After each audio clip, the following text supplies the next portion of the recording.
That multilateral meeting with all the heads from Europe has now ended. But what's unclear is what will happen next. There had been discussions about a possible press conference. No sign of that. Donald Trump even suggested that they'd all return to the Oval Office to give some sort of update. No word on whether that will take place. But they seem to have coalesced around a number of key ideas today. Security guarantees and securing a trilateral between the US, Ukraine and Russia. On that second point, one newspaper in Germany is reporting that during that European meeting, Donald Trump put a hold on things so he could phone President Putin, in theory, to give him an update on where things were. The Kremlin so far has been pushing back on the idea on a trilateral meeting, the US and Ukraine hoping that it can happen. On security guarantees, still a question about what that might look like. Ukraine won't be joining NATO, but it might receive NATO-like security guarantees.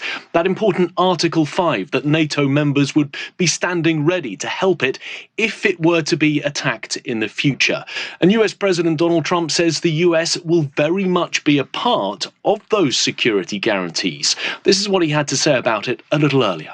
The Alaska summit reinforced my belief that while difficult, peace is within reach, and I believe that in a very significant step, President Putin agreed that Russia would accept security guarantees for Ukraine, and I think that the European nations are going to take a lot of the burden. We're going to help them, and we're going to make it very secure. Two of the most sensitive issues seem to be putting down the road for another day. That's territory and how it gets divided up. We're told there was a map that was looked at, so potentially some granular detail on exactly how the territory would be divided up. President Zelenskyy and President Trump, though, saying that they were happy to wait until the trilateral to discuss it in more detail. And then this idea of a ceasefire versus a peace agreement. Zelenskyy wants a ceasefire. Donald Trump says it's not necessary. Let's just move towards a peace agreement. That might not get decided today.